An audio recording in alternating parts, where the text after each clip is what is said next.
Because next Saturday, Tom here, that gentleman right there, is going to be in Waco performing poetry.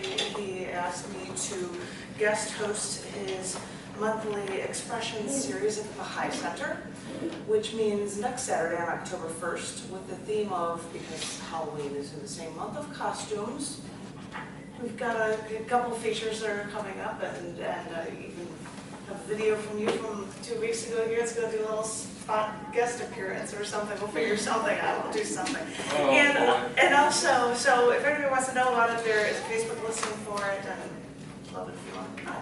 I also am a literary magazine, and I have issues that are coming out on October 1st, which I think I'm going to have them come out early because I don't want to have to put it all out on Saturday. But I figured because if there's going to be political stuff going on, I didn't have any statues of donkeys, so I had to have elephants for both of them for CC&T and the Dirt magazine. But these are going to be props for this first poem that I wrote yesterday and finished today, and it's called Job of Being Homeless. So, the magazine editor in me has gotten to the point where I start to base my opinions on the homeless by the writing submissions I receive.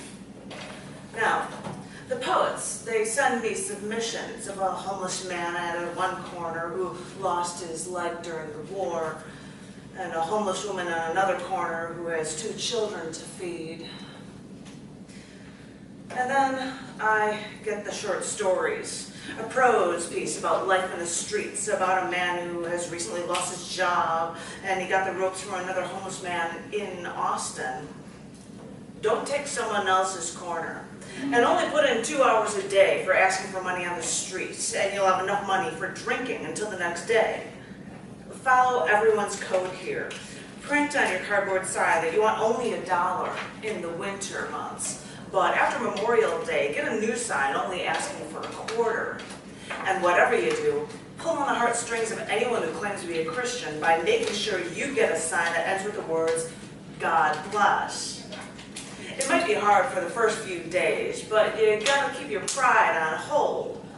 This is tax-free. The government doesn't own you. And as I said, just 2 hours a day, and you can get drunk at night and sleep under the stars. So, you see, I'm a bit torn because I keep getting these 2 different perspectives on the homeless life because this is what creative people send submissions to my literary magazines for. So, I don't know what to do. I don't know who to believe. Do I have hope for the wayward soul, or do I ignore the drunken bum? Which idea do I support? When I see one man selling free newspapers to commuters until he gets a job and can break free of the cycle, before I see a man get out of his parked car, say goodbye to someone on his iPhone, then put away his phone and earbuds in his denim pocket, grab a cardboard sign and walk to a street corner for the next shift for tax-free work. As I said, I've heard some can make 6 figures, all tax-free. So, I'm a bit torn.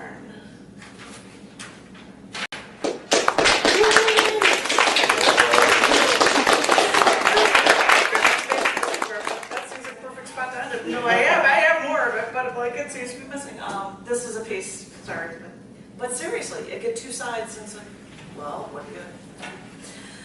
This piece is called Over and Over Again. Sorry, it's about to get really close down here. Yeah, we don't want to hear your type of I want you to be able to hear each other. So, thank you. This one's called Over and Over Again. So I work here at the front of the store, and every 10 minutes in the afternoon, a young man walks from the back deli section wearing his work cap and apron, and he drops off a steel container with 8 pieces of fried chicken to set with the other once steaming buckets of fried chicken for sale. He comes back 15 minutes later with new plastic containers of whole rotisserie chicken to stack in pyramids next to the buckets of fried chicken. And it makes me think, does this young man go back and forth between always baking ovens and vats of always bubbling grease to cook the same bird flesh over and over again? I mean, does this deli in the store get large bags of same-sized chickens, pre-plucked, gutted, and prepped so they can just place them in the ovens before placing them into place each identical once-living bird into its own mass-produced sealable plastic shell? Do they get vats of chicken parts already breaded for the fryer, or do they get gallon jugs of batter that they have to dump the chicken parts into first? Oh, I'm sure they don't get their hands dirty with batter. Welcome to the corporate machine. Mass-produce dead animal parts somewhere else. Just deliver them to the deli, give the dead animal parts enough heat, and leave it at that. But do they have to appropriately separate and evenly distribute the animal parts in each bucket of fried chicken? Get your breast to wing to leg rations right?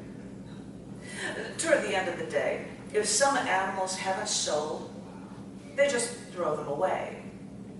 Mass-slaughtered animal, cooked and not sold, is then thrown away. Now, I wouldn't suggest that they have to give all their food to the homeless shelters, but at the same time, people go hungry, and this store is daily throwing away food that could help a family survive another day. I mean, I work here at the front of the store, and this is what I'm drawn to think of.